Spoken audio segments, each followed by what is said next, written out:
عورتوں کو سمجھا لو کہ موٹے دوپٹے میں نماز پڑھی جاتی. جو دوپٹہ میں نے پہنا ہوا اس میں میری نماز نہیں ہوگی. نماز کیوں نہیں ہوگی؟ اللہ کے رسول صلی اللہ علیہ وسلم کی زوجہ حضرت عائشہ کی صحیح حدیث موجود ہے، عورت کی نماز موٹے کپڑے میں ہوتی ہے. آپ کا نماز کا ایک الگ کپڑا ہونا چاہیے.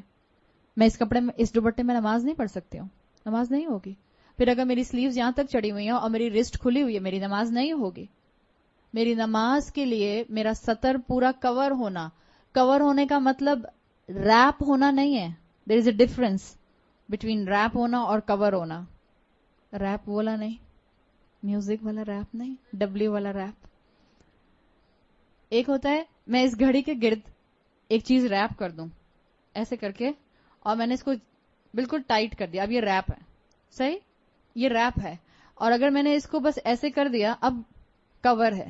سو there is a difference between to wrap something and to cover something. جب عورت کو نماز پڑھنی ہوتی ہے تو اس کو اپنے آپ کو ریپ نہیں کرنا ہوتا، اس کو اپنے آپ کو کور کرنا ہوتا ہے.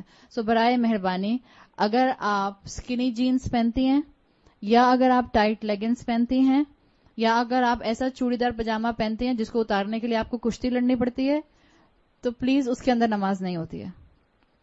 یا تو پھر اپنا کوئی اسکرٹ بنائیے، عبایا بنائیے جس کو آپ نماز کے ٹائم پر پہن لیں. اول تو پلیز وہ پہنے بھی نہیں. اتنا دل سے دعا نکلتی ہے اللہ ہم سب کی بچیوں کو ہدایت دے.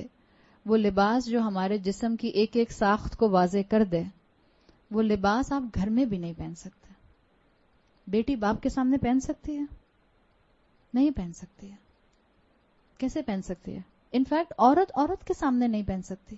اتنے بڑے بڑے چاک پہن لیتے ہیں ہم، اور پھر ہمارے اوپر تک سلٹس ہوتے ہیں، اور وہ ہمیں تھائز اپنی فل ٹائٹ لیگنز پہنے ہوئے ہوتے ہیں.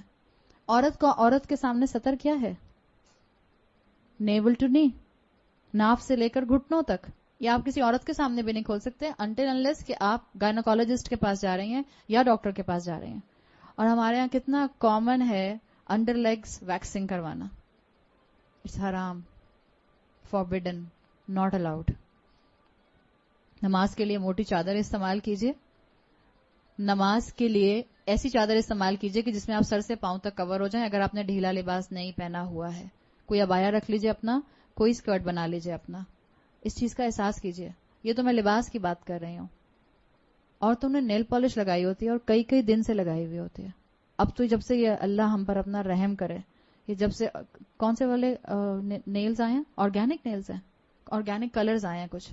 جب آپ اپنا ایسا مینیکیور کرواتے ہیں، جب آپ جاتے ہیں سیلونز کے اندر اور اپنے نیلز کے اوپر پتہ نہیں کون سا نیل آرٹ بنوا کر آتے ہیں جو 15-20 دن تک پانی میں ہاتھ جانے سے بھی نہیں اترتا، اسی کے ساتھ آپ نماز پڑھ رہے ہیں. کیوں دین کا مذاق بنا رہے ہیں؟ کون سی اللہ کی شان رحیمی کے انتظار میں بیٹھے ہوئے ہیں؟ اللہ نے کہا ہے وضو نہیں ہوگا اگر آپ کے نیل کے اوپر کوئی سکن ہوگی. ہم نے ایکولنٹ کر لیا. دین میں جب ہم آگے بڑھتے ہیں، جب ہم رسولوں کا اتباع نہیں کرتے تو یہ ہوتا ہے. عورتوں کو سمجھاؤ تو عورتیں کہتی ہیں موزوں پر بھی تو مسح کر سکتے ہیں، میں نے ناخنوں پر مسح کر لیا. دس از اے ایڈیشن ان دا دین. اللہ کے رسول نے سکھایا کہ اپنے ناخنوں کا مسح کر لینا. جس چیز، یہ بالکل وہی چیز ہے جس کا ہم نے ذکر کیا تھا. کسی بھی مزار پر جا کر کسی سیمنٹ کے سامنے اس کو بوسا دیں گے تو شرک.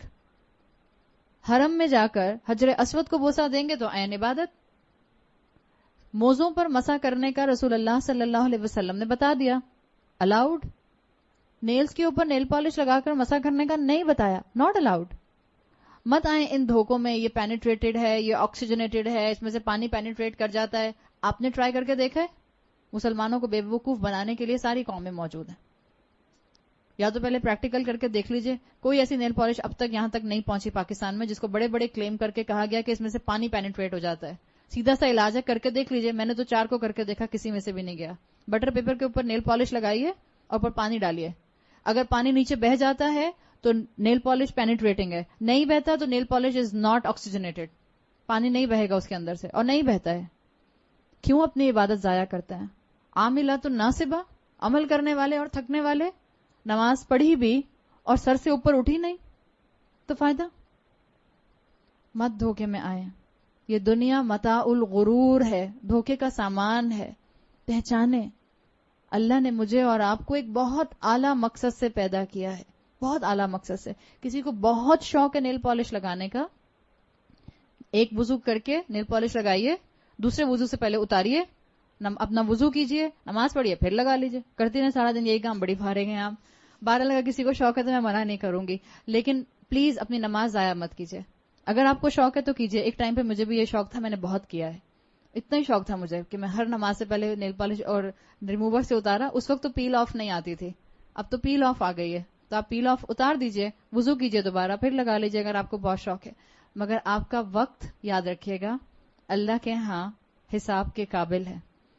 اللہ پوچھے گا کہاں وقت لگایا؟ آپ کہیں اللہ 5 وقت نماز پڑھتی تھی اور 5 مرتبہ نیل پالش لگاتی تھی اور اتارتی تھی.